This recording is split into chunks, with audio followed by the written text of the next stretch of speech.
Welcome, everybody, to another episode of the Unquestionably Raw podcast. Tonight, we've got Keith Smith back with us of RealGM.com. Keith, thanks for coming on. Sure, happy to be here. Absolutely. We're talking 2013 draft class extensions, which Keith is going to dive into. We're also going to talk about the basically the week that was in the NBA. The first week is out of off the books, and we're rolling into the second week. Lots of good action, and we're going to cover that and some of the bad. So, Keith, we're going to roll to you first to talk about the extension. So, floor is yours. Sure. So we've got a little under 3 hours left on the extension timer here. We've seen so far from this draft class 7 extensions. So maybe a handful more than what we thought we might see going into this time. Generally, what teams have been doing is they've been using that low cap hold going into the summer. The Spurs did that with Kawhi Leonard, the Pistons with Andre Drummond, and then the Magic with Evan Fournier. It allows them to retain the player, sign other free agents, make other trades, and then they make their moves, then sign those guys last. So what we're seeing here, though, is there's some uncertainty with the new CBA, how it might work. There's a lot of rumors that we're going to see cap holds rise quite a bit for restricted free agents. Restricted free agency is going to be a shorter time period, only 2 days to match. Offers can be signed right at the start of the new league year. So some teams started acting. So what we got out of the 7 was the ones that happened a while ago. Giannis Antetokounmpo and CJ McCollum were both locked up by their teams quite some time ago. Great moves for both of them. Antetokounmpo took actually slightly under the max amount, and McCollum locked in for an amount that's near the max. And then we saw just a couple days ago, Dennis Schroeder signed his extension, so 4 years, about $62 million for Schroeder. Down in Atlanta, he's their point guard of the present and future, I guess. Now he is the starter. And then today we saw Oklahoma City get some things done with both Steven Adams and Victor Oladipo, locking both of them up for a combined 4 years for each of them and a combined $184 million for the two of them over the next 4 years. Then the Jazz locked up their big man, Rudy Gobert. And finally, Gorgui Dieng from the Minnesota Timberwolves signed an extension. So still a little bit of time left, like you said, about 3 hours. Definitely teams are still talking, trying to figure some things out. One of the names to watch is Andre Robertson from the Oklahoma City Thunder. Since they've already locked up Oladipo and Adams, they're not going to have any cap space anyway, so there's really no reason now to wait on signing Robertson. So there's a chance you'll see him get done as well. Nice. Keith, does anybody kind of stand out and surprise you? Like, wow, they got some money, maybe a little bit more than you thought they would get? Yeah, I think Oladipo is the one that surprises me a little bit. I understand why it happened. The Thunder had to sign him. They really didn't have any other options. Once they signed Adams, they had basically said, we're not going to have cap space this summer. They also prize, obviously, with what happened with Kevin Durant. They want to keep their guys there and keep them together. Why it surprises me is it remains to be seen if Oladipo and Russell Westbrook are a fit together in the backcourt, so we'll see what happens with that one. But some are suggesting that this was more it's a cost of doing business. They went out and got Oladipo in the Serge Ibaka trade. They want to keep him around, and they still see it as even if he doesn't fit with Russ, locked up long term, he becomes almost a tradable piece. So we'll see what happens going forward with them. But that one was out of all of them, that was a surprise. All the rest of them, really no surprises other than the fact that Giannis, way back when he signed his, took less than the max, which was a bit of a surprise there. Mm-hmm. And Matt, I know you're happy because 2 of your guys got some extensions. Yeah, Adams and Gobert. So yeah, I got a question from on Twitter. Actually, posted here from Shane Cross. He's wondering, Keith, do these moves by OKC mean Cantor is gone, and if so, will it be in season or the off season? I don't think they necessarily mean that. They really like what Cantor brings them off the bench. He's probably going to be in the mix for sixth man of the year if he keeps up the way he really played for most of last season and the start this year. So I think there's a good chance we could see Cantor. He puts up great numbers. He's so hard to guard for second unit big men. They can't handle him inside. Sure, he doesn't play any defense, but that's not as big a deal in that second unit. So I don't think they really have any intentions of moving him. A lot of people like to go way back to the James Harden trade, and OKC doesn't want to pay the tax and they won't keep guys. And that's not the case. They just, back then, they weren't prepared to do that. Now they're still pretty far from the tax line. So I think Cantor's going to probably stick around in OKC. Nice. All right. All right. So we're going to roll into kind of the first week that was, so to speak, of the NBA season. Keith, going back to you to start us off, looking at some surprises for this season, do you have a surprise team maybe that was better than expected? Yeah, for me, I'm probably stepping on everybody's toes here, so I apologize. But the Chicago Bulls, I did not expect them to look the way they have, especially that game against Boston. They really shot the lights out there. Dwayne Wade made, 4 out of 6, I think, after only making 7 out of 40-something the year before. So that was definitely a surprise. That regressed back, right? They didn't get any threes out of the starters in the second game, but McDermott and Isaiah Canaan picked them up big time off the bench. So they've looked good. I haven't watched a lot of their game tonight yet, with it being Halloween and running my daughter around the neighborhood. But yes. They were. It looks like they're rolling the Nets from what I've been able to pick up on so far. So they're looking really good in Chicago. But it's early. Well, I don't want to go too crazy just yet. But they're definitely better than I thought they'd look. Absolutely, Gonzo. I kind of got two teams. I'm kind of surprised with so far. I'm really surprised with the Chicago Bulls. The ball movement is excellent. They're getting everybody involved. The bench players are playing well. They're hitting the 3-ball, something that I thought they would not be able to do, period.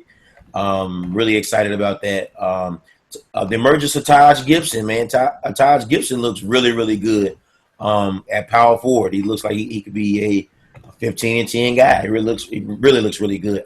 Another team, not because of record, but I'm very impressed with so far, is the Brooklyn Nets. Let's look at what Brooklyn has done. They've taken on the Bulls tonight, which is a very good team, as we can see. They got enough talent, obviously. We got Boston. They took on Indiana, and they lost a tough one. They lost a tough one last night to Milwaukee. And they lost last night to Milwaukee. If we look at it, they didn't have Brook Lopez, and it was a lot of hot shooting by Vaughn for Milwaukee.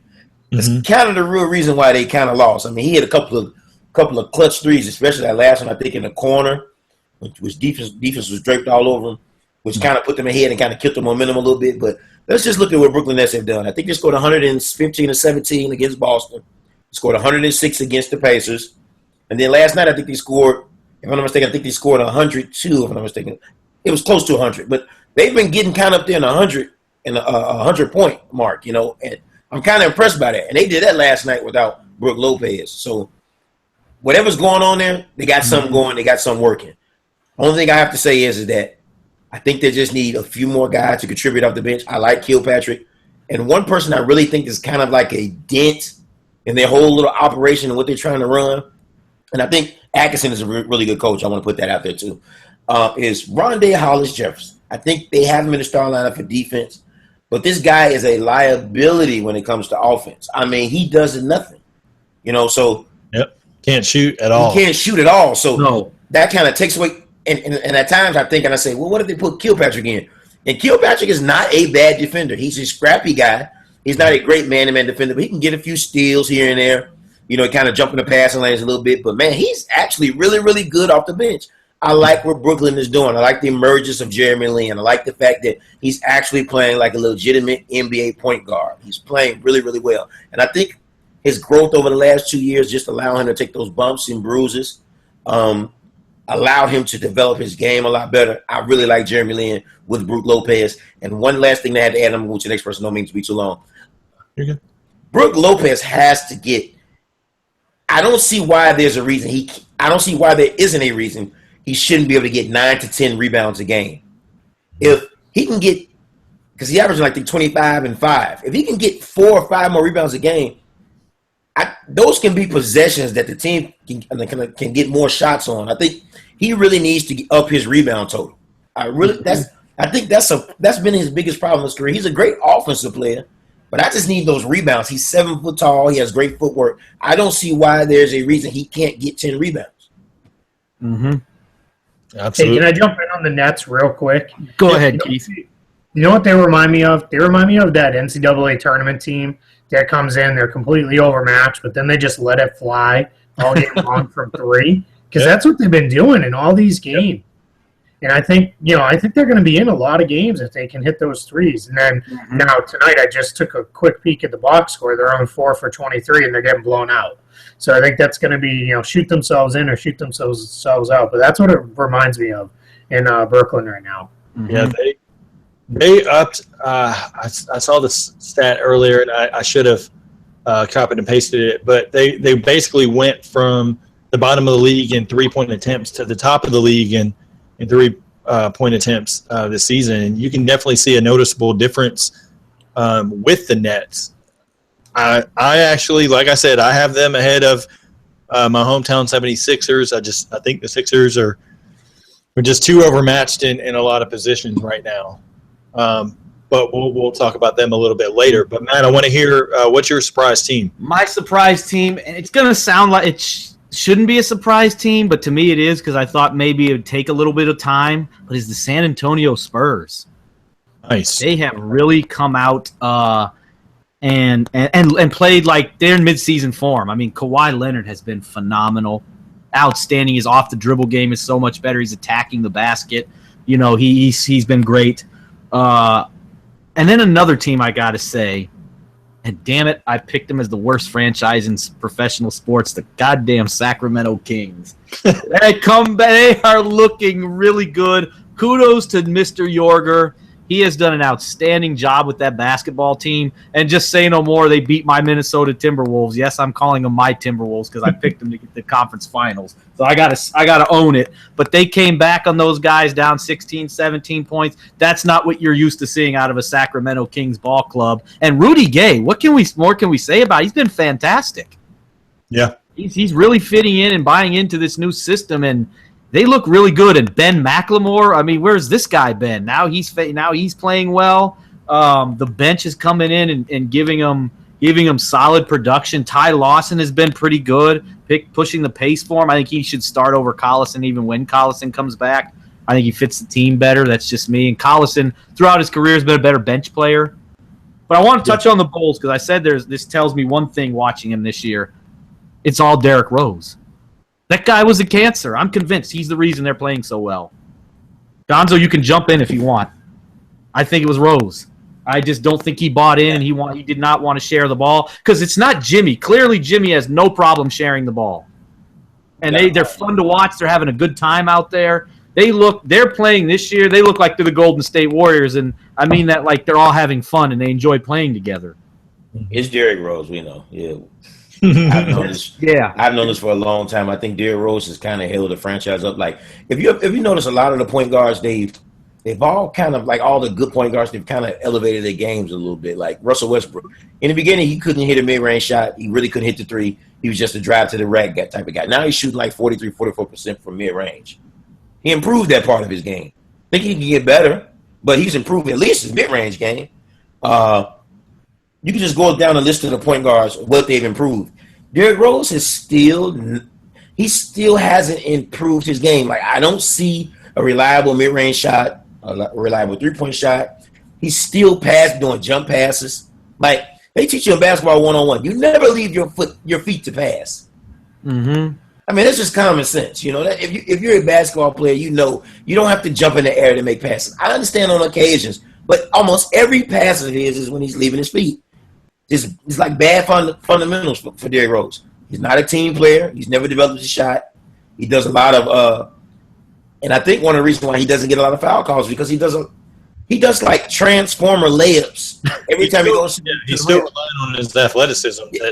And as you get older, and after you've been through the injuries that he's been through, you can't rely on that now. You have to go to something else. Michael Jordan had had to stop going to the basket and learn out. I got to learn to hit a mid-range shot. Then he became sort of good on threes, I guess, if you want to call it. Kobe Bryant, the same thing. He had to stop going to the basket trying to dunk people all the time. He said, okay, I'm going to develop my mid-range shot, and he's became one of the greatest mid-range shooters of all time. LeBron James, he had to develop a post game. He developed a post game, but then on top of that, he developed kind of a three-point shot. Like all the great players have evolved their game to some degree to kind of do something different out of the comfort zone. Yeah. Derrick Rose hasn't done that. And to Gonzo's point, look at Wade. He's shooting threes now. Come on, see? He's 35 years old, and he has to do other things. He can't just attack the basket like he used to all the time. And that's the problem with the Knicks. That's the problem with the Knicks. They got Derrick Rose and Carmelo Anthony. Carmelo Anthony has not fixed this, not able to pass. The other night when they played against Cleveland, and I don't know if you guys saw that game or not, but it was one point in the third quarter they had 4 straight possessions. And Cleveland started doing like a fake trap, like they were going to trap Melo. And Melo still tried to force the shot or try to get to the basket instead of just passing the ball. It's like they just it's in their mind, I'm going to the basket, I'm not going to pass. Same for Derrick Rose at times. Like it's just, you got to change your games. Derrick Rose, I was watching, when I watched the Knicks, they won the other night. They were playing Memphis. They did win the game. But at least Rose gets to the rim where it's an easier shot. He has a better chance. Carmelo's just jacking up shots with 2 guys in his face. That's all. He won't pass. Every time he touches, he will not pass. And it's bad basketball. And the offense, honestly, and it's hurting. And this is what all of us feared when they signed Rose. Is it going to hurt Porzingis? Porzingis will go. They'll go 7 straight minutes without giving him the ball. Yeah, it's terrible. We've taken enough of your Pete. Go ahead, Pete. No, I was just going to add in for me with Derrick Rose. He's still one of the quickest players in the NBA. Oh yeah. The thing about Rose is instinctually, he feels like, okay, my athleticism should be able to get by guys.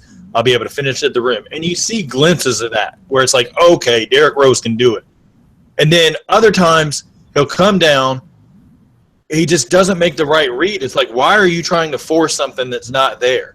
You've got somebody wide open, basically on the perimeter. Even if it is Kyle O'Quinn, O'Quinn can knock that shot down. Trust your players. You could rack up the assist. With Melo, it's stutter, step. Let me jack up a 4th shot. He's never gotten away from, basically I'm going to be the go-to guy from Syracuse, and we talked about that on the last episode, and I think that's what's going to hurt them. Ball movement is where it needs to be. You notice when Brandon Jennings is in, Jennings is able to, move the ball around, get guys involved. Porzingis looks his best with Brandon Jennings in the lineup. And I feel bad because ultimately the Knicks are going to end up out of the playoffs if it continues the way it's going, because you're going to have teams that end up turning it around, and kind of click as the season goes, and the Knicks are going to have that same stale offense. And the scapegoat, again, is going to be Jeff Hornacek. Oh, well, he couldn't get through to the players. It's not – at the end of the day, it's not going to be Jeff Hornacek. When is Melo held responsible for being the same player he was 4 years ago? And same for Derrick Rose. So they have to kind of change their games to benefit the team. The leader of the team long term is going to be Porzingis. Why not drift towards that way? And go ahead and get it started this season. But a surprise team for me that you guys haven't mentioned, and this is only because of the injury concerns, is the Memphis Grizzlies, because they don't have Chandler Parsons. They don't have Tony Allen out on the perimeter to defend. So you've got guys out there, James Ennis, who we didn't know you were going to get a lot out of. JaMychal Green has looked very good as a starter, and especially has upped the game of Zach Randolph off the bench. I mean, he's putting up 18 points, 9 rebounds, just killing second units. Marc Gasol is able to float out on the perimeter and knock down some three-pointers. I think he's already doubled the rate of three-pointers he took all of last season. Looking good on the perimeter. That 5-out offense is actually looking decent. Conley, almost 20 points a game. I think they're going to definitely be in the playoffs and could push for that 6th seed. I don't know that they get much higher than that, but Memphis has looked good. Fizdale's looked great as a coach. I want to see what they can do. Once they get Tony Allen back in the lineup healthy, Chandler Parsons back in there. And Vince Carter's even looked, decent and solid minutes off the bench. So the only guy I question on why he's still kind of in is Andrew Harrison. I don't know. Playing 30 minutes a game. I don't get it. Like, sit him down. He's shooting like 30% on offense. At least give those minutes. Give it to Troy Williams. Let's see what he can do in some minutes there. Maybe backing up Ennis. You can move Ennis to the 2, even if you need to. So curious there. But Keith, I want to go back to you and touch on a team that you think was maybe worse than you thought. Yeah, I'm going to give you 2. One, I think, is the obvious one, the Orlando Magic. They have just struggled so much coming out of the gate. The defense hasn't been as good as what they had hoped, and the offense has just been as bad as we all feared. So, that's a tough combination to rebound back from. So, the one silver lining for them is they have gone against all 3 teams they played made the playoffs last year. So Miami, Detroit, and Cleveland. And in the Cleveland game, they got down big, but then they fought all the way back, and that was a close game all the way right to the end. And then J.R. Smith did what J.R. Smith does and made a couple big buckets. So the Magic are definitely a disappointment so far. Then my other one is the New Orleans Pelicans outside of Anthony Davis. Davis has been ridiculous. Those first 2 games were just unreal numbers, almost like you were playing with him on a video game. And then it ran out a little bit out of steam against the Spurs, which is going to happen because he has to carry the entire team. So they've got to get some things figured out. At this point, I don't know that Ashik and Ajinça should even really be playing. I'd just go ahead and commit to it, throw Davis in at the 5. Maybe in those games when you play really big front lines, there's only a handful of those in the entire league. Then you can play the other guys, but get Davis as many minutes at the 5 where he's an absolute matchup nightmare. But things are not looking good in New Orleans, and I don't think they're going to get better anytime soon. Mm-hmm. Yeah, they stink for sure because I called that when we were doing our preseason previews to move Davis to the 5 and have Terrence Jones out there because at least he can give you some offense. Better than anything, even combined, that Ajinça and Ashik can give you because they're both bottom of the bench players that shouldn't even be out there at all. And they've struggled with their shooting, of course. We'll talk about one of their guys in particular a little bit later because he's stunk it up coming out that he was supposed to be a shooter and not looked very well. That's why I dropped him from my fantasy team and picked up a guy I'm going to talk about as one of our unexpected nice players. Nice. Okay. Gonzo, give me a team or 2 that you think is basically performing worse than you thought. It's 2 actually, and one is I don't really want to say the worst because I understood that Dirk Nowitzki has gotten older and I wasn't really expecting to play a whole lot of minutes, but the Mavs look like crap. Let's be honest, they look real bad. Like that second game, even without Dirk, they were kind of in that game for like the first half. And then the second half, Houston actually played D and locked up Harrison Barnes and everybody. I thought James Harden couldn't play D. Like he can actually play D. He's capable. He's capable, absolutely. They locked up, and the Mavs did not look like the Mavs of the first quarter. Then they played them again, I think, last night, and they got beat again. So I really want to put that on them because I understand Dirk is a key part of the offense. So I'm not going to say that. I'm going to go to the real team I really have a problem. The Minnesota Timberwolves. Damn. Fraudulent. You would go to my damn Timberwolves. Let me tell you. Look, that first game, I think Andrew Wiggins had 25 in the first 3 quarters, right? They decided to put Vince Carter on him in the 4th, and he scored no points against old Vince Carter. Locked him up, and Memphis came back and won the game.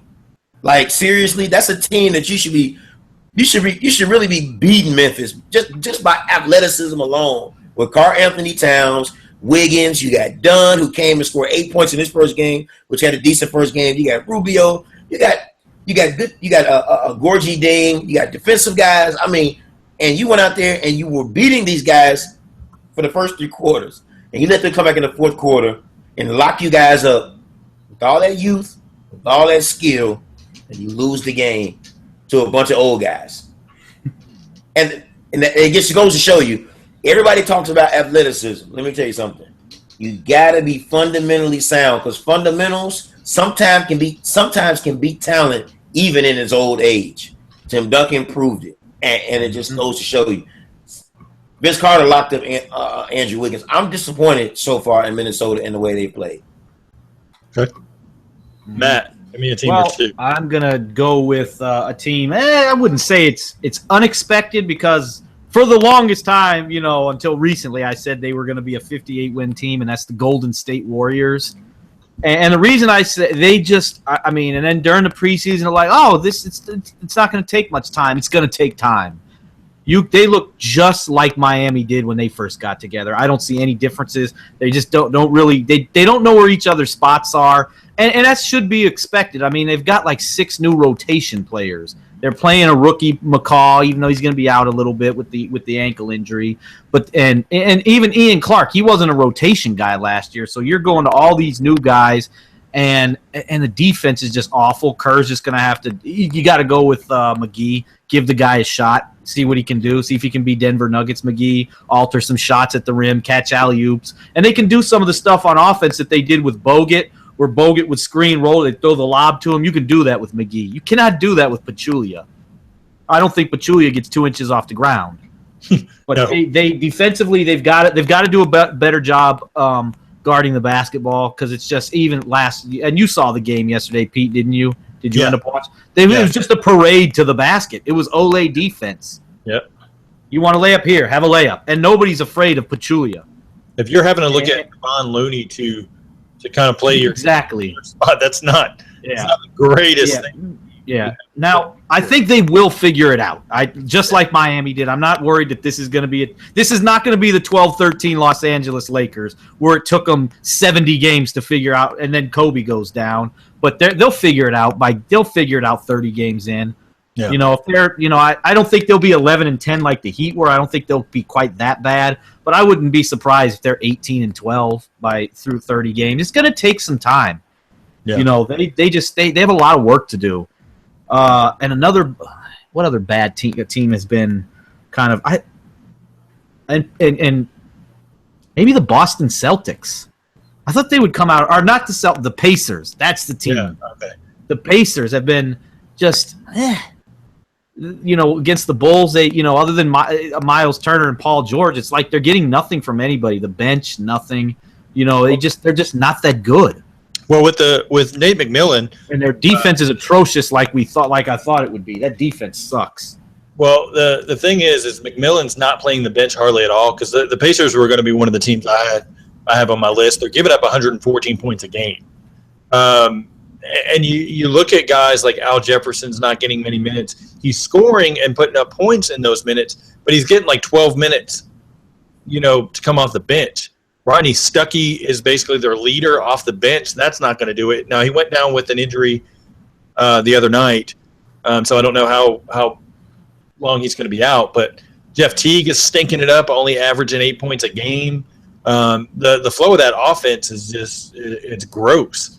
Looking at Miles Turner, I mean, he's the only optimism I really have because obviously Paul George is going to give you numbers, and he's going to try to defend on the other end. But Miles Turner, I thought with him, Thaddeus Young, a renewed Monte Ellis, and Paul George, they were going to do some things. But Nate McMillan, I was never a fan of him in Portland as a coach, and I just wonder – with this team, is it a mistake to have let go of Frank Vogel? I know they wanted to get out and run a little more, but you're only scoring 108 points and you're giving up 114. I mean, it's just not looking good. Now, obviously, we're only a week in, and I'm not going to say, oh, this team's going to be at the bottom of the East or anything. No, it's not. We don't need to go into panic mode. But they've got to figure it out because it's not looking good on the defensive end for sure. And offensively, yes, you're putting up points, but really it's Paul George and Miles Turner. What happens if those two don't score? You're looking really bad because he doesn't want to – Nate McMillan does not want to utilize the bench hardly at all. And you're risking guys, to injury by playing them so many minutes so early. We still got – they've got, 79 games to go or 80 games to go. And – I mean, it's basically, he's not playing the guys off the bench that he should. CJ Miles should get a little bit more minutes. Let's see what Glenn Robinson can do in real action. Let those guys play. Yeah. The benefit to the bench minutes now with Stuckey being out, Joe Young will get a chance to kind of show maybe in some spot minutes what he can do off the bench. Yes. The other team I wanted to touch on, and I had a feeling they were going to be not very good, but they've looked really bad, is the Washington Wizards. Oh. I mean, I watched about maybe 15, 20 minutes of it, and it was just like so bad to watch. It was like basically watching like an AAU team kind of go up and down. They couldn't, do anything on defense. They're right behind, right in front of the Pacers. They're giving up 113 points a game. To me, they need to scrap Trey Burke as the backup point. Go ahead and put Satoransky in there. And for the love of God, why is Marcus Thornton playing the 2-guard minutes as the backup? Sit his ass on the bench. Hey, Pete, you see what I'm talking about now with that guy? He's terrible. I mean, it's awful. And Washington, they need to figure it out fast, because if Markieff Morris is basically, right there as a leader with John Wall, that's not the greatest thing you want either. So they'll be bottom dwellers. I'm going to go ahead and say it now. They're not going to be competing for a playoff spot. I don't even need to see any more. I don't care what trades they make. It's not going to happen. I am hitting panic mode for Washington. So hit the panic button for the Wizards. Yeah. All right. So I want to go into individual performers. Keith, give me a couple guys maybe you think that performed very well this week, kind of exceeded expectations. Yeah, for me, it's all the obvious guys. It's the MVP candidates coming out and playing like MVPs. So James Harden, Russell Westbrook, Anthony Davis, Kevin Durant, LeBron James, they've all been great. And the best thing I've seen out of all of those guys, they've been great in every facet of the game. They're passing, rebounding, shooting, defending, stealing the ball, blocking shots. I mean, it's an all-around package. And I think this year's MVP race, I know, again, as we're all going to keep repeating, it's early. But this is going to be a tight MVP race. And the other thing is, I think you have a lot of guys who really want it this year. You've got guys who are going to go out, and they're going to get out and really push after it. Stephen Curry's won 2 in a row, so might have a little bit of voter fatigue there and opens things back up. So I think you're really going to see these guys continue to put up numbers all year long. So, just really, really impressive, and nothing, not necessarily surprising, but still great to see guys getting done here in the opening week. Absolutely. Gonzo, give me a couple guys you got. Oh, I kind of got the same guys. Keep got Kawhi, Kevin Durant, and let me speak on Kevin Durant. Kevin Durant has been playing defense. Yep. And when I get to my worst performers, I have a teammate on this team who everyone thinks he's so good, and even I have been deceived. I realize he's not really that good. He's nothing but Allen Houston with a tad bit better defense. Okay. That'll be in the worst part. Kevin Durant, James Harden, he can play D. He just does it when he wants to. Kawhi Leonard, Anthony Davis, without a shadow of a doubt. I can say Boogie Cousins, without a shadow of a doubt. He's been playing excellent. It's quite a bit of people I could really name right now that are really bringing their A game. Damian Lillard, he's been playing really well.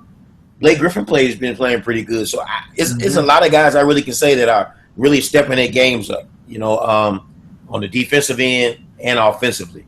Those are just a few, just to name. Okay. Matt, give me some guys. I'm going to touch on 3 guys that aren't considered superstar guys, but they've played really well. First, Miles Turner. It's been fantastic. Playing like a superstar. Looks like LaMarcus Aldridge, basically. Jump shots. He's doing it all. Blocking shots, rebounding, shooting a good percentage. Made some threes. He looks fantastic. Another guy I'm going to touch on is Rudy Gay. A guy we've bashed, and he's been fantastic this year. He's just, he did it against the Spurs. He's been doing it tonight. He did it against the Timberwolves. The guy's been really, really good. So I got to tip my hat to Rudy Gay. He's actually might be developing some trade value if they want to move him. They might not if they continue this. If they're going to be a competitive team and possibly compete for the playoff, I don't think you move him because he can give you some score. That second scorer you're going to need. Then third, I'm going to go with I dropped Buddy Hield for this guy, and now I've drawn it. T.J. Warren. T.J. Warren has been fantastic for the Phoenix Suns. I think he's been their best player. He's rebounding, he's attacking the rim, making open threes. He's just a gifted scorer. The guy just knows how to put the ball in the basket, and he's been fantastic for the Suns. And then another guy I'm going to touch on, he hasn't, just blown you away by numbers. Actually, two more guys that have struggled that we wondered about, Ben McLemore and Harrison Barnes. Those guys have played pretty good this year, and good for them because they're good players, and we just haven't seen it yet. But now, hopefully this continues for those two guys, and because the Kings are going to need McLemore's shooting and his scoring off the bench. Absolutely. The confidence just has to be there for both of them, and it looks like so far it is. Mm-hmm. And with McLemore, you can make a case sit Aflalo down. He is definitely he needs to be coming off the bench. I would actually say McLemore needs to start immediately. Mm-hmm. Go ahead and let him get even more confidence built up. You bring in once Collison comes off suspension, you have Collison coming off the bench, Garrett Temple, Matt Barnes, and I would play Omri Caspi. I don't know why in the hell he hasn't been playing. It's a mystery to me, but you know why? I think because Caspi's not exactly known as a defender, and Jorger loves defense. He's more of a defense, and I think that's what it is. I mean, I could see it as being the reason. I don't like it because I'm a Caspi fan. So that's fair. That's fair. But just some of the guys, I had on my list is T.J. Warren, 23 points a game for the Phoenix Suns. Keith and I talked a little bit before the show started, and just that kind of he likes a little bit of he has a little funkiness in his game, as Keith referenced, and just with the mid-range shots and just kind of a little bit of a older school feel to his game. That you don't see. So I that's the reason I've watched the Suns for 2 games. Is just kind of see what he can do. And one player on their team I'm disappointed with. He'll be on my list coming up. But Miles Turner, another one with the Pacers. I talked about them when I kind of went through the Pacers. Damian Lillard, first Trailblazer to score 100 points in the first 3 games of a season. He's killing it. It kind of sucks for Evan Turner on the offensive end as far as scoring wise, but he's there to be able to get assists and let Lillard play off the ball along with McCollum, and they've looked great so far, especially Lillard. And I want to touch on a guy. I wish he'd rebound more, and I think once he gets his feet under him, as you alluded to earlier, Gonzo, yes, he'll do a lot better. Is my hometown Sixers and Joel Embiid. Yes, I purposely left him alone for you, Pete. Nice. I love what he brings on offense and just his heart and determination. He gets after it on the defensive end. I want to see kind of what the offense is going to look like when Bayless is back from the wrist injury. I really think they need to bring him off the bench, keep Sergio in the first unit. He's a get up and go point guard, Spanish chocolate. He can get the ball to the perimeter guys, of course, get it to Embiid. And once Embiid really gets his feet under him, that footwork that you see is going to be even better. So the NBA centers are going to have to look out. Keith, going back to you, let's talk about some of the worst performers for Week 1. Yeah, I was gonna go with Gonzo's guy, but I'm gonna leave him for him. I'll go to Jeff Teague. He's just been awful.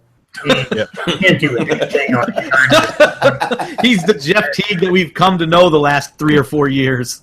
I just don't know what's going on. For the team, this is not, for me, it wasn't unexpected. I had them towards the bottom of the Eastern Conference. A lot of people, thought that was crazy. I think it's people just look at names and they don't look at fit. And the biggest problem that team's having is there's only one ball. And Teague needs the ball, George needs the ball, Ellis needs the ball, Stuckey when he's in needs the ball, Al Jefferson needs the ball. They have really 2 good off-the-ball players, Miles Turner and C.J. Miles. Everybody else, they have to have the ball in their hands to be effective, and it's just not really going to work. and unfortunately, it's been going really south so far with that. I'll say for kind of, it's not a player, but I want to touch on it. One thing that has been really disappointing is the Celtics' lack of rebounding. Mm-hmm. They have really struggled on the boards. Maybe cleaned things up a little bit against Charlotte, but that's not a great rebounding team anyway. But they got hammered opening night by the Nets, and then the Bulls just beat them up on the boards big time. And the Celtics' whole game is based around get the ball and run, push pace. Well, you can't run if you don't have the ball. And was it Avery Bradley who touched on that, saying we lost our two best rebounders, Sullinger and Evan Turner? Yep. Yeah, and what was good to see, what they did different against Charlotte was the guards hung back a little bit and helped on the boards. Bradley, in particular, had 11 rebounds, I think it was, a couple days ago. So they're going to have to gang rebound the ball and get in there. Marcus Smart's actually going to help them a lot when he gets back. Yes. He's not a great rebounder himself, but he always has his body into somebody. So no, you're not going to have guards sneaking by him for cheapies and those kind of things. So not a player. My player, I'll stick with Teague, and I've got a couple others, but I'm going to leave them for you guys because I think you're going to go the same place. Okay. Gonzo, who you got? This one, I got two. And one is Klay Thompson.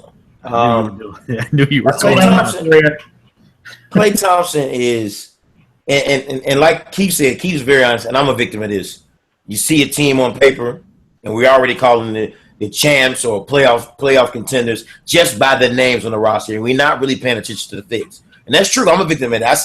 I said Indiana, number 2 in the East, number 2 and number 3 in the East, and guess what? Teague is not a fit for that team. He does not mesh well with that team. And like I said, I'm a victim of that. And I have to admit my fault in that too. That is more than they missed George Hill big time. Yep. Big time. If you look at what George Hill is doing in Utah looks like a better team than Indiana right now. Mm-hmm. Let's be honest. And like he said, it's true. We look at the name and instead of looking at how things fit. Sometimes some guys can fit in and have that chemistry and do the job they're supposed to in a team, and the team can be outstanding. But just because you have a guy who can score doesn't necessarily mean everything's going to fall into place. So I'm a victim of that. But it just goes to show you that you bring Kevin Durant on there, who is playing excellent. Steph Curry's playing decent. Draymond is doing decent on the rebounds and passing. But Klay Thompson looks like the fraud on the team. And everybody called out Steph Curry in the finals. But I can understand Steph Curry being kind of tired in the playoffs when everybody's trying to double team you. He was getting beat up and he was hurt. Beat up and he was playing hurt, and he's been carrying the weight of the team, especially in fourth quarters pretty much all season, except for that one game in OKC when Klay happened to hit all those threes to keep the series alive. Look, Klay Thompson is a good player. I can't say he's a top 3 shooting guard because Klay Thompson is too streaky. He's a Allen Houston with better defense. He's very streaky. Allen Houston can hit the 3, but he was streaky. He'll get you 20 tonight, but for the next 3 games, he might get you 7. Then he might get 20 again, maybe the 4th or 5th game, 5th game. He was just off and on a lot. But I think Klay's defense is a little bit better. So Klay's kind of fraudulent in his system. I think he might actually be the weakest link. Another person, Russell Westbrook, people, please do not be deceived by those numbers. As one of his worst performers, yes. Please do not be deceived by those numbers. Because you see a person with a triple-double, half of the assists he get are on accident. He's just going to the rack and can't find it. No, he's not going to make the layup, and he's just dishing it out to just random people, and they just run in space, catching and throwing it up, and it's going in. Cantor's saving him a lot on assist. Anthony Morrow saved him on a couple of assists for some threes. So don't get deceived by Russell Westbrook. Let's look at this one thing. He played against Phoenix the other night, and everybody's like, he has 51, 12, and I think like 10, 51, 14, 10, something like that. And the guy shot 17 out of 44. That comes out to a percentage of .386. It's going to round to 39, but that's not good when you took 44 shots. And not to mention, Phoenix was up most of the game anyway because of him and his bad shots. And everybody talks about, he has this dog in him. And I talk to this guy in my job every day, a buddy of mine. Shout out to Manny. He says that Russell Westbrook is a bus driver. And he says LeBron is a bus driver. I disagree. I think Russell Westbrook is a bus monitor who happened to take over the bus because Kevin Durant got sick of what was going on the bus and jumped off. That's just what it is. Don't be deceived by the numbers. And at 3-0, look who they played: Philadelphia, Phoenix, and the Lakers. They should be. I want to see what he's going to do, and can he be that so-called bus driver or alpha dog, as people say, when they start playing teams like that Golden State team? Because I can tell you one thing: the mistakes. We'll find out Thursday night. And I'm gonna tell you something: the things you see them do against Philadelphia, Phoenix, and the Lakers, Kevin Durant's going to feast on them. Period. If anybody knows Russell, it's Durant. So Durant, absolutely. He'll be able to kind of pull apart his weaknesses easily. But that's an interesting take for a guy that averages triple double. But I was kind of thinking the same when I'm watching. I'm like, dude just goes reckless to the hole and hopes that he makes it. Sometimes. Yes. And he throws these passes where I'm like, in a normal setting against a good defensive team that's not the Lakers, not the Suns, and not the Sixers, those passes are getting picked off and going the other way. Yeah. For 2 easy points. So, he's going to have to be under control, that's for sure. The numbers are going to be great. It's probably going to be one of the greatest statistical seasons, when you look at it. But if you really dive in and watch the shot selection, it's not very good. And somebody's thrown out Allen Iverson to me in the past couple of days as far as his shot selection. I don't think it's that bad because I think Iverson took smart shots with what he had on the offensive end. And Iverson didn't jack up as many dumb threes. Right.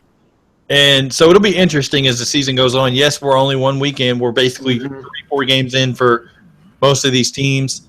But we just wanted to kind of wrap up week one. And we'll do this every week, just kind of wrapping up the week, strong performers, weak performers as the season goes. And mid-season at the All-Star break, we'll really dive in deep to a lot of the teams and players as we prepare for the All-Star game. But, Matt, I want to go to you. Give me some of your guys that have disappointed you. Well, we've talked about my Timberwolves, and so I'm going to stick with that theme. Karl Anthony Towns. Come on, man. You're making me look bad, son. I have you as a top 10 NBA player, and on our preview show, I said by the end of the year, you'll be top 5. You can't even get 10 rebounds a game. Instead of dominating down low and you're jacking up 5-6 threes a game. No. Tom Thibodeau, and that's the problem with Tibbs on offense. He just lets his guys just do whatever the hell they want. They got to have some kind of it's bad. And Towns, he should be ashamed of himself because that's terrible. I want to touch on Klay Thompson. I actually think he's going to be fine, and I think some of what it is, he knows he's going to be that third guy. He's getting wide open looks, and they're not dropping. I think he's just rushing himself. He's just – because he knows I'm only going to – instead of 20 shots, now I'm getting 14, 15. I got to make it. I got to make it to keep my numbers up. Once he settles in, I think he's going to be fine. I mean, he shot 42, 43% last year, taking tougher shots. He starts making these open looks. He could average 23, 24 on less shots. I think he'll be fine. If not, then Golden State's got a problem. But I think he'll be fine. We'll see. And occasionally he takes a dumb, one-on-one shot that he doesn't need to take. But, he's just adjusting to the role. I think he'll be fine. But he did stink it up this week. And you saw how many wide open looks is he missing? Yeah, a lot. He's getting better looks than he's ever got in his career. And he's missing bad, short, long. It's terrible. He's not even close on some of them. But I think he'll end up I think he'll be fine. Yeah. I think for me, I kind of struggled with picking my first guy. It's Emmanuel Mudiay. I don't like the turnovers. 5.5 turnovers, only 3.5 assists. Yes, he can, he's shown that he can score, but he makes just bonehead moves in key situations, especially, at the end of the game the other night. And basically he throws a lob up, and it's like, what the fuck? Like, why would you throw a lob knowing that basically you're at the end of the game, you need a quick bucket, and you throw a lob up, basically cost your team the chance to win the game. Devin Booker is another one. He's struggling right now with his shot. Only hit 20% for 3. I wouldn't say he's awful because he's still putting up 15 points. By the way, he is out for the game tonight against the Clippers, sprained toe. So he's not he's out with a sprained toe.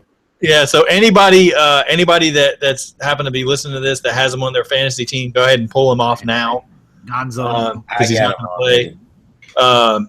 But I just, for me, he hasn't taken that leap forward. I thought he'd get about 20, 22 points a game, and right now the leader looks like it's T.J. Warren. So another guy that's kind of, I guess, sticking with Phoenix that struggled in his role is Brandon Knight. He hasn't lit it up off the bench, leading the six-man candidate, right now, because that's Zach Randolph, by far. Randolph is killing it, and I think he will continue to do that. McDermott. McDermott has looked good. I want to see him do it long term, throughout the season, which I think he will. Now that he kind of knows what established role he's going to have off the bench, and definitely going to be able to utilize his shooting there. And the last guy I have, and I wouldn't say it's a surprise to me because I knew he was going to have a hard time coming into the league. Buddy Hield of the Pelicans, and you could throw that whole damn Pelicans team outside of Anthony Davis on the list too, except Tim Frazier. No, yeah, Frazier. Actually, that's a good point, Matt. Frazier. I for whatever reason blanked on adding him to my surprise players that have played well. He's looked phenomenal running the point guard spot. There. I've got one more player who's been a disappointment. Okay, who you got? JJ Redick. He has not played well. He's not making shots. Yeah, that's what I don't get too. And he's a guy, and if he's not going to make shots, they're in trouble because he's not the best player on that team, but he's their most important player, especially on offense. He makes everything work to space that floor. And if he can't space the floor with his shooting, they can't play him. He's got to sit the bench. And Austin Rivers has looked decent coming off the bench. Played the 1 through 3. And has actually contributed pretty good for them. Mo Spates has looked good to the point Brandon Bass is not even getting into the game. Mo Spates is taking charges and playing defense. Yeah, he's taking way too many jumpers though. Yeah, those threes have got to. Yeah, well, he doesn't pass up a shot at all. And he's getting from the damn half court line if you give it to him. And he's getting more minutes this year, so he's trigger happy. Yeah, and that's the 6 and 18 minutes last night. Like that's no good. And that's the thing with Doc Rivers. He has a tendency to like a guy and just let him, go to town. And it's like, why are you picking these obscure guys? Like what?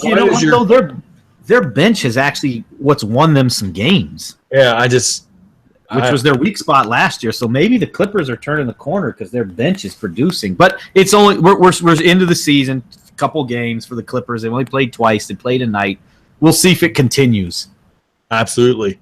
That's going to take us into our last topic. Just want to kind of look at the games, some of the key games for tomorrow that are on the schedule. Of course, the game that got moved up to 6 p.m. Eastern because the Cubs are going to come back and win another game and prolong the World Series against the Indians. So Cleveland can piss off for all the Indian fans that are listening. Sorry, I want the Cubs to win. I want them to take the World Series. But anyway, the Cavs and Rockets are playing each other 6 p.m. Eastern. Guys, how do you think that's going to go? Do you think the Cavs are going to roll the Rockets, or Rockets have a shot with James Harden there on offense? Keith, what do you think? Curious to see how they do defensively against a full strength Cleveland team. Be interesting. They played the Mavs without Dirk the last couple nights, so that's going to be a better matchup for them than most times. So I'm curious to see if they can keep it up because they've looked fairly solid defensively. But I would expect that one. If you get anybody with interest that lie towards the betting realm, I'd bet the over on that one. Okay. Gonzo, what you think of Cleveland, Houston? It could be a good matchup. I want to see James Harden get people involved, but I think the thing you have to do against Cleveland, I think, is that you have to get into the lane and take people off the dribble and put them in foul trouble. And I think when James Harden has played Cleveland the last couple of years, he's done that. He's put a lot of people in foul trouble. He's went to the line, and it creates opportunities for him and forces to sit certain people on the bench. Like I think they won that one year. Was it after Christmas or was it around Christmas? I'm not sure. I think that it might have been after Christmas, probably around New Year. I think that James Harden, they had beat Cleveland by maybe 2 or 3 points. But they won because I think, if I'm not mistaken, I think Tristan Thompson got in foul trouble and had to go to the bench. That helps. I mean, and I think James Harden is the type of guy that can do that. Get him in foul trouble. That's the main thing with Cleveland. You have to get a lot of the key players in foul trouble, because if you don't, they'll stay on the floor and they'll get all the foul calls. Matt? I think it's going to be a pretty entertaining game, actually, pretty exciting. I don't think it's going to be like super high scoring, like 120s or anything. And I think it's going to be close, and I'm going to go 102 Cavs, 97 Rockets in a close one. Nice. Okay. I'm going to play devil's advocate like I usually do. Rockets pull it out. Nice. They win at the very end. James Harden hits a game winner for them to take out the Cavs. Or draws a foul like last night. Or draws a foul. At the buzzer. Hey, just a heads up to let everybody know, when we made our picks Wednesday, we were 2-2 each. We each got 2 right. Yeah, we were. Going into the next game I want to cover, and this is just because I'm biased. It's the Sixers and Magic. Somebody's got to win their first game. Keith, who do you have winning out of this game? Oh, geez, I don't know. It better be the Magic, or people in Orlando are going to really hit the panic button more than they already are. If they lose to Philadelphia, that's really going to set people here on edge. I'll go with the Magic, because I think the schedule's starting to lighten up just a little bit for them. They've got some winnable games. Maybe they get off the schneid here and get a nice little run started. Okay. Gonzo, you got Magic or Sixers? Sixers all day. Nice. Matt? I'm with Keith. I think Orlando's going to get this one. I think they'll figure some things out. I mean, they have to. Hell, I picked them to finish 8th in the East. Once again, I'm looking like an asshole here. Minnesota, so It's I'm still going early. Orlando. I know. I'm low. I know. A weekend, I look like an asshole, though. It's early. I've got the Sixers. I think Embiid's going to kill them. I think he's going to, have that high usage rate. I think Robert Covington's the one that steps up this game and has a good shooting game. I think they narrowly beat the Magic. It's going to be a low scoring, somewhere in the mid to high 80s. I think the Sixers pull it out and upset the Magic. And it's tough for me because I like the Magic as well. I had them on the cusp of the playoffs, but you're just looking a little rough. But I've got to go with my Sixers. I can't bet against them. At least for a couple more games. If they go 0 for 10, then I'll start to bow my head and shake my head a little bit. But right now I can't do it. Looking at, of course, the game of the night, I think everybody's anticipating on the schedule. Yes. Golden State Warriors, Portland Trail Blazers. Keith, what do you think is going to happen in this game? Warriors taking it, or do you think Trail Blazers beat them? Yeah, I think we're going to see the Warriors. They're going to be challenged, and I think it's exactly what they need, is a big challenge from a good team. And I think you're going to see them start to look like the team we thought we might see here. Klay Thompson, he's just going to have to shoot better. He's too good of a shooter to shoot as poorly as he has. So I think there's a chance, as much as I'm hoping this is a good one, because it'll be wrapping up around 1 o'clock in the morning East Coast time. I think there's a chance this one could be one where the Warriors blow them out of the gym. Gonzo, what you think? Golden State by double digits. Nice. Matt? I'm actually with Keith. I think it could end up being a blowout. I think Klay's going to figure it out. Now, what's going to be fun, because it always is Curry versus Lillard. That's always a fun matchup. So I think – and the Blazers have played them tough, but I think Golden State's going to focus. And you saw a little bit of it last night, Pete, with defense. They picked it up a little on the defensive end in the second half against Phoenix. You started to see better defense, keeping their man in front. And offensively, I think it's going to take time. They're going to look great tomorrow, I think. It'll be one of those games like we saw in Miami when they started 11-10. During that 11-10 stretch, they had games where they looked like, there's nobody's going to beat this team. Then they lose to the Mavericks, and LeBron's pushing Spoelstra, and the sky is falling, and we got to break this team up. They're terrible. They're going to be fine. This is not the 12-13 Lakers. No. That was a disaster. The good thing about this team is on that Lakers team, you had Dwight Howard, a cancer. You don't have that on this team. They're going to like each other. They're all going to get – it's going to be fine. It's just going to take some time. Just like Miami. Those guys got – if you can't bring in – and what I've noticed here more than anything, it's not Durant adjusting to playing with the Warriors. The Warriors are adjusting to playing with him, I think. Much like what happened in Miami. They Willie Wade was learning how to play with LeBron. It was kind of – and I think that's why you're noticing this. Although that Miami team, they were branded all those guys. But this one, I think that's what – they're just now adjusting how to play with Durant. They're going to figure it out. Mm-hmm. I'm going to play devil's advocate as always. Yes. I think Damian Lillard takes the challenge of it's the Warriors, and he's going to have something to prove. I think he goes off in this game. I think he's going to hit somewhere in the 38 to 42 range as far as points.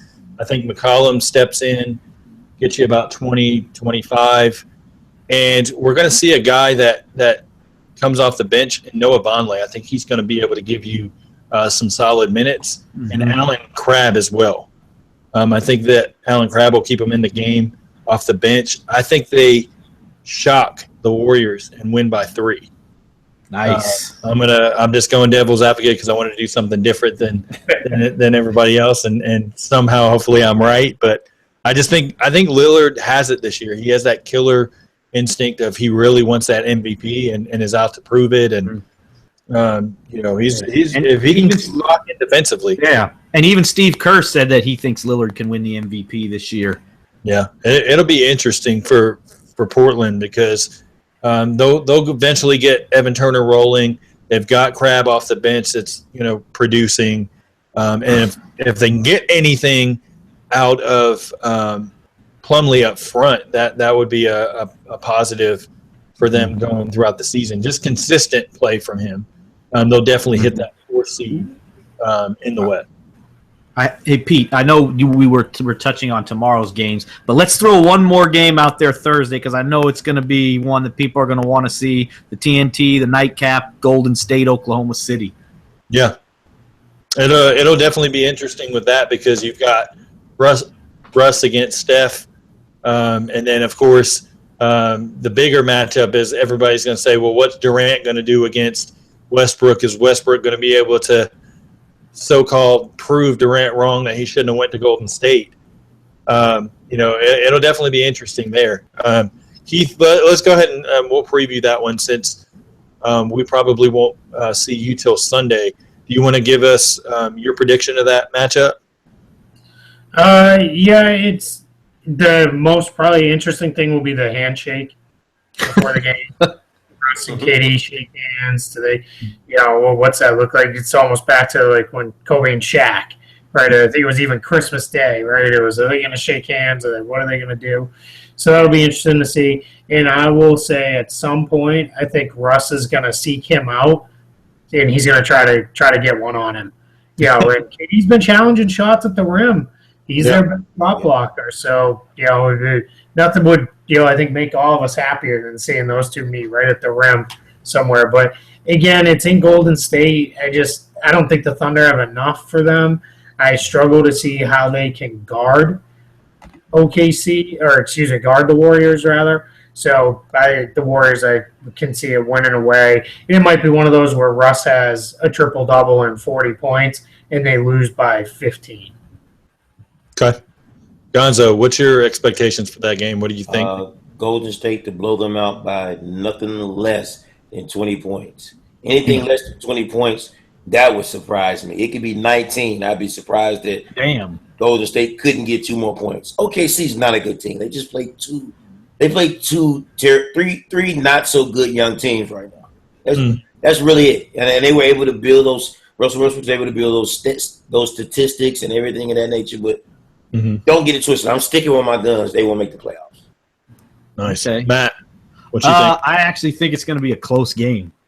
I think it's going to be high scoring. You're not going to see a lot of – it's going to be one of those – you're not going to see a lot of defense. I think, 127, 122, somewhere in that range. Both teams will get in the 120s. I think Westbrook's going to try to score 60 points too.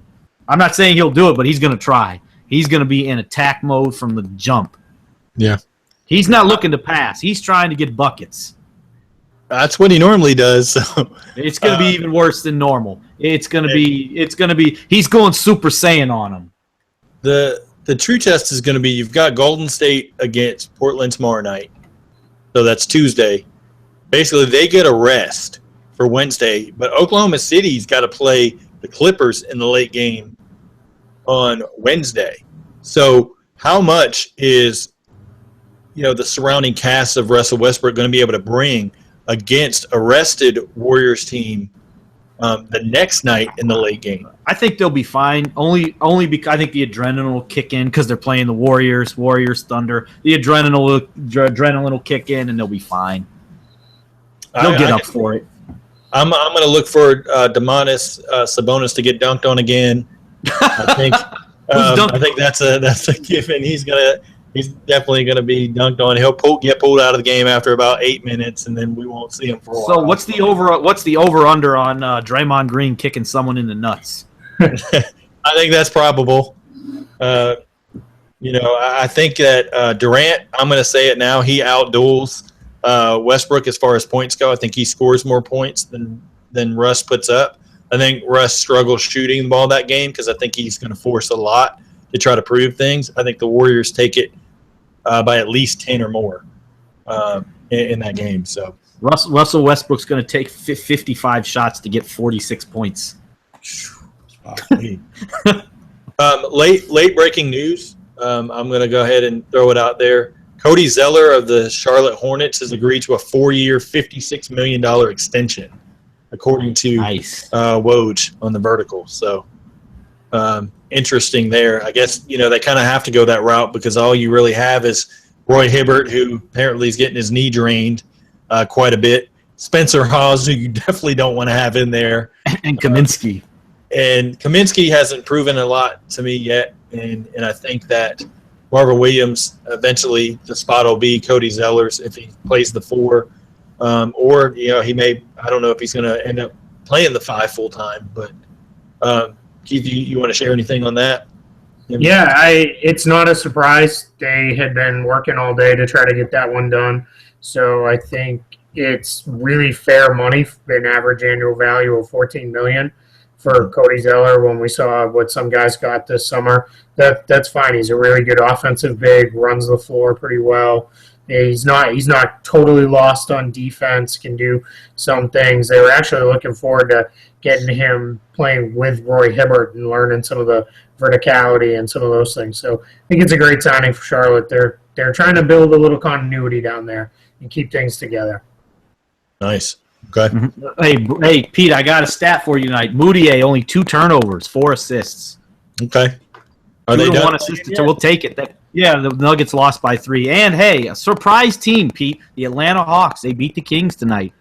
That surprised me, though, because I think they've actually been playing Tim Hardaway Jr. Now, he's a surprise for me because he's actually been producing for them.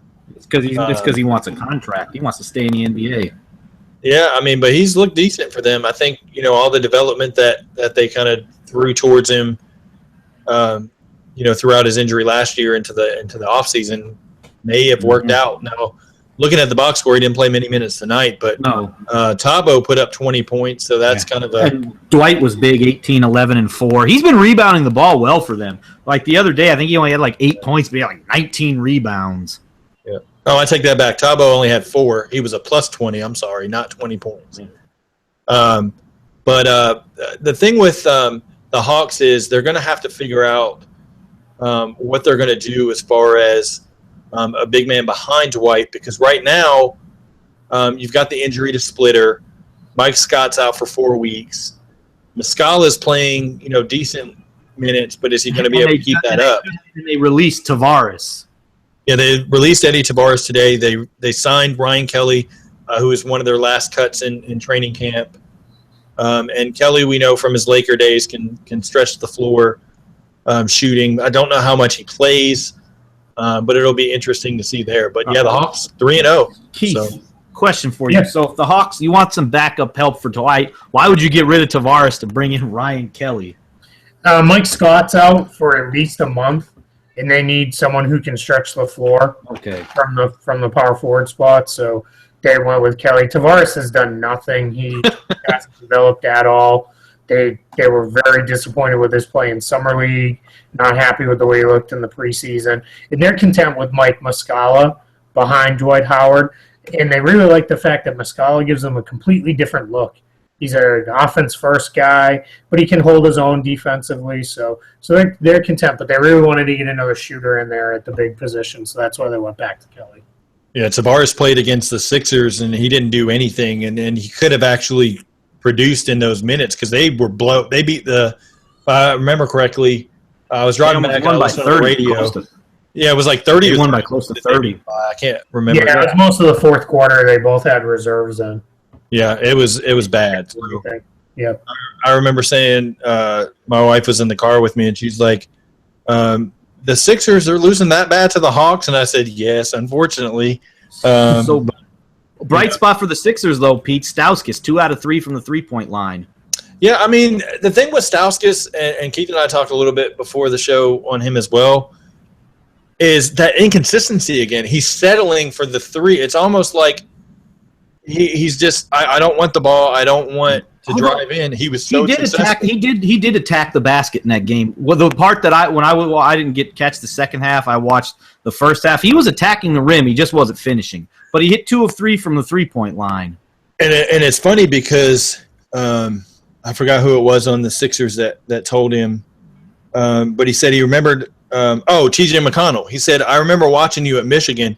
He said, if you can play anything you did like you did at Michigan, then you would dominate in the NBA. And I'm thinking, like, no shit. Like, if he played anything like he did at Michigan, he'd actually be a rotation player instead of spot minutes here and there. And it's all about confidence with him. And he's seeing a sports psychologist right now, and it seemed to have helped him that first game. But then he's kind of taking a step back a little bit since then. But I'm hoping he can kind of turn it around. He's getting his chances. Brett Brown likes him, so we'll see as the season goes. But that's going to wrap us up for this episode. And Keith, I want to thank you as always for being on. And please let everybody know where they can find you, and definitely highlight the article that you do. I'm not going to spoil it, but go ahead and the daily article that you throw out. Yeah, so you can find me on Twitter at Keith Smith NBA. A lot of live tweeting games and that. And what Pete was referencing is the skip pass for today's fastbreak.com. What the skip pass is, it is your daily wrap-up of the previous day's NBA action. We hit it quick bulleted points that are out there with some highlight videos mixed in. Try not to touch on big things like Russell Westbrook had another triple-double, but we'll hit you with Domantas Sabonis had 10 rebounds but looked terrible on defense and got dunked on again. So we're trying to give you some fun details that you might have missed if you didn't get to watch the game and you can't just pick up from a box score or reading a recap. So having a lot of fun with that, getting really great feedback on it so far, so check that out. And then later this week, we'll have an updated look at 2017 projected cap space for RealGM.com after all the extensions settle in here, and we've got those locked in as well as options are all picked up after today. So we're going to run that, and then we'll do a little bit of a deep dive on the Celtics cap situation for 2017 for CelticsBlog.com. So I'm all over the place. You can find stuff everywhere, but definitely check out the skip pass at today'sfastbreak.com. Try to have it up every morning by about 10 o'clock or so. Nice, and I read it every day because obviously I can't flip through all the League Pass games and catch everything. So I always look for those details that I wouldn't have caught in the box score. Because like you said, we all know Russell's going to try to put up a triple-double every game. We don't care to read that in every single article. So it's nice to know when Sabonis gets dunked on and when he actually can protect the rim. So, yeah, absolutely. Want to take just a minute to thank everybody for their support as far as all the downloads on iTunes. We're consistently, right now we're, I think, ranking about 21st on iTunes, which means we have staying power, which is great. Never thought in a million years that so many viewers would want to turn in and listen to us talk and just babble on about the NBA, but you've supported us, and we're going to keep bringing it. We're going to try to do Sundays and Wednesdays each week. We might even throw an extra day in there if we can swing it. We're going to do game recaps, player recaps, previews of games, do kind of what we did tonight, where we look at it, on a weekly basis of some of the players that have been good, some of them not so good, and kind of who's trending, who's not. Same with the topics there. But please continue to go to iTunes, subscribe. That'll get you the auto downloads. Please give us a 5-star review. We're up to about 16 5-star reviews right now, which is great. Leave a little bit of written review as well. And I'm actually going to, on our show Wednesday, I'm going to read a couple of those written reviews off just as a thank you to some of the supporters for kind of backing us there. And then go to YouTube. You can find us Unquestionably Raw. Like the videos and leave us a comment or two. Underneath tonight's video, if you could, let us know what you want to kind of see for Wednesday. Maybe some topics that we can dive into and add to the list and kind of prolong the show. But it'll be Matt, Gonzo, and myself, and we may even have another special guest. I'm not quite sure if that's going to pan out for Wednesday or not. But that'll do it for tonight's episode, and we will see you all on Wednesday. Not quite sure what time yet, but we'll tweet it out by tomorrow and let everybody know in advance. So thanks for watching. Thanks for listening. We'll see you Wednesday. Happy